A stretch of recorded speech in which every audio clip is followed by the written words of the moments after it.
adelantado, comenzamos a analizar ya mismo junto a Verónica, Raúl de la Torre y a Julia Estrada. Bienvenida, Julia. Muchas gracias. Las cuestiones que hacen a esta conferencia de prensa, estos anuncios por parte del jefe de Estado, ratificando justamente las nuevas restricciones anunciadas el miércoles por la noche, una conferencia de prensa, Verónica, que llegó luego de la reunión que estuvo con Horacio Rodríguez Larreta, y allí el jefe de Estado brindó algunos detalles y algunos intercambios que mantuvo con el propio Rodríguez Larreta hace muy poquitas horas en Olivos. Sí, en principio esta referencia de una conversación durante más de una hora, sí, en buenos términos este diálogo que ayer aparecía roto, de hecho Larreta habló de falta de diálogo, sí, es muy relevante en principio que el presidente destacara este aumento exponencial en la curva de contagios de chicos de 9 a 19 años, vinculándolas directamente con el inicio del ciclo lectivo, y por otro lado esta postura firme de, en principio, confirmar que se van a cumplir las restricciones que se establecieron para el área metropolitana.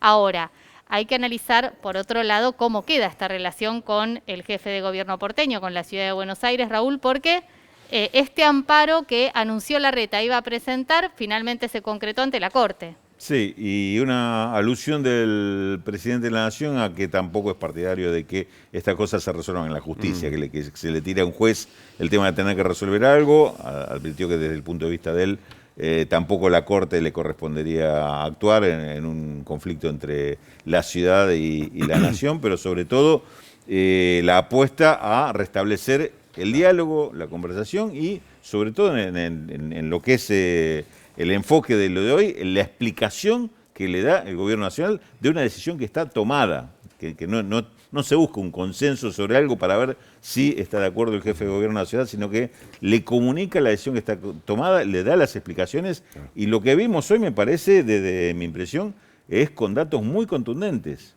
con respecto a la seriedad que tiene la situación y particularmente en la ciudad autónoma de Buenos Aires. Bueno, porque precisamente ayer Larreta decía que no había datos que respaldaran estas decisiones políticas. Sin embargo, bueno, el presidente dijo que los datos están. Sí, a mí también me pareció que Alberto encontró un tono, tanto en la conferencia que dio, en realidad el mensaje grabado que dio hace unos días, como también ahora. Y me parece importante también, se lo comentaba a Rulo más temprano, esto de hacer promedio a veces, entre el que piensa que no hay que cerrar nada y el que piensa que hay que cerrar todo. Entonces pareciera que, por momentos, digo, antes hacíamos promedio y decíamos, bueno, el punto medio para que nadie se enoje. Y eso, hacer promedio entre el que no tiene razón, porque abrir todo es claramente ir en contra de la salud y posiblemente a un desborde sanitario.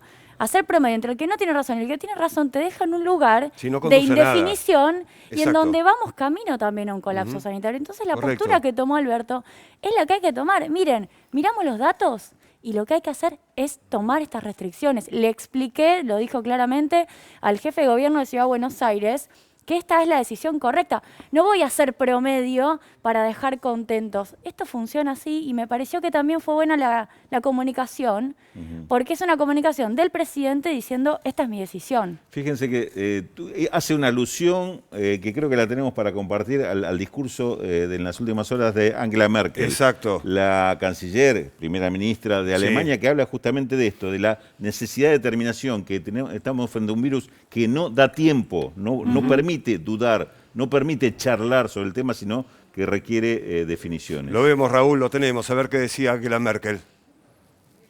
Wenn wir nach 13 Monaten Pandemie eine Lektion doch wirklich gelernt haben, dann ist das diese. Das Virus verzeiht keine Halbherzigkeiten. Sie machen alles nur noch schwerer.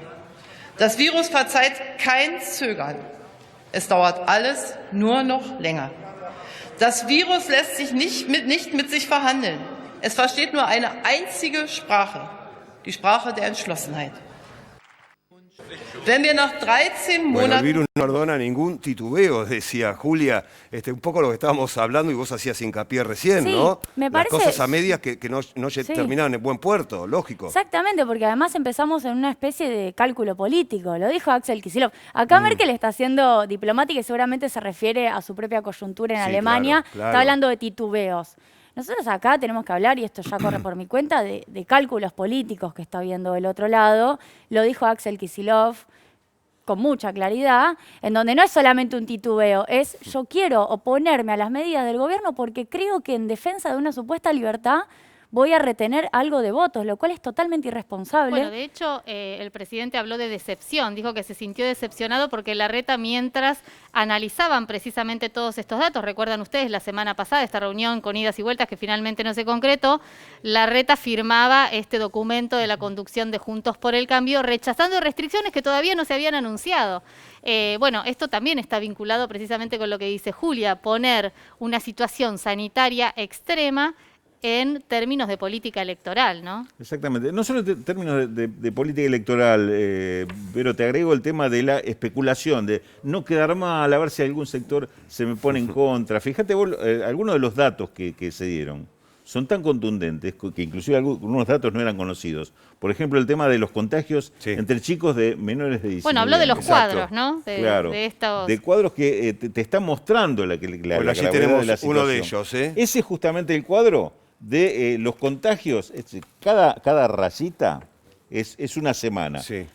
Te lo leo de atrás para adelante. Vamos. La última semana, que es la semana 14 del segundo año de pandemia, hubo 12.500 contagios. Fíjate vos que es el extremo máximo, no había habido antecedente de eso. Inclusive la semana anterior, 10.500, y si vamos de atrás para adelante, la tercera, es decir, de las últimas tres, la semana 12, 7.500. Después, atrás de eso, vienen todos los datos menores. Pero fíjate vos la aceleración que tiene, y esto coincide con el inicio del ciclo escolar en todas las jurisdicciones. Bueno, lo otro, de Raúl, 7.500 que se eleva a 10.500 y a 12.500. ¿A dónde se llegaba con esto?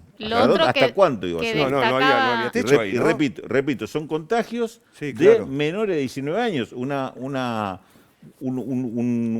franja de la población que hasta ahora muchos suponían que estaba al margen. Bueno, ahí tenés del primario y tema de tenés también secundario. Obviamente tenés los chicos de jardín infante, pero Sí. básicamente tenés chicos de primario y chicos de hasta 19, que muchos de ellos todavía están en el secundario de 18, y pibes ¿no? que, como explicaba, por ahí el problema no está tanto en el colegio, o no está fundamentalmente en el colegio. No es que se contagie en el colegio. Lo que pasa es que provoca una circulación. Bueno, dijo que aumenta la circulación, digo, esto está vinculado también con el transporte. Entre un 25 y un 30% además, aumenta la circulación con la presencialidad escolar, y esto obviamente, cuanto más circulación de personas, más circulación de virus y más contagios, ¿no? Sí, una cosa, cuando fue el anuncio, en relación a lo de las clases, que fue lo que más generó, si se quiere, polémica, y la verdad es que es justo, hay un montón de padres que realmente se les desorganiza, padres y madres, la semana, la vida diaria.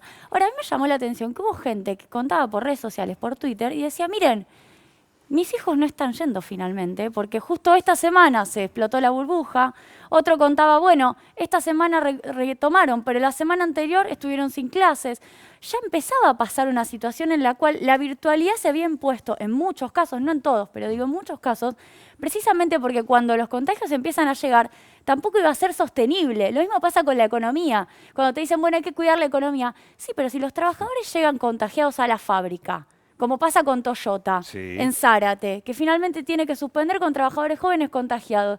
Bueno, pero finalmente afecta a la economía el virus, si vos no haces que el virus no llegue con los contagios a los lugares laborales. A ver, Julia, muchos colegios ya tenían el organigrama mitad presencial, mitad virtual. Digo, no había una presencialidad continua, ni tampoco una virtualidad continua. Había un 50 y 50, un 30 y 70. Bueno, obviamente si se rompía una burbuja, la virtualidad de los chicos de esa burbuja era un 100%. Desde ya y durante 10 días no iban al colegio. Exacto. Otro dato que hay que tener en cuenta y que hay que prestarle especial atención es a la respuesta de Horacio Rodríguez Larreta, ¿no? La reunión esta que duró más de una hora, a las 2 de la tarde el jefe de gobierno porteño va a dar una conferencia de prensa en donde seguramente hará su análisis de lo que fue esta reunión, en principio con esta decisión contundente del presidente Alberto Fernández de no ceder con las restricciones. Exacto. Y dijo, además, de hacerlas cumplir. Ahora, ¿cuál es la respuesta de Larreta? Bueno, generará también mucha expectativa. Bien, Julia, Raúl, gracias. No, por favor. ¿En minutos seguimos? ¿Pausa? Sí, claro. Vamos.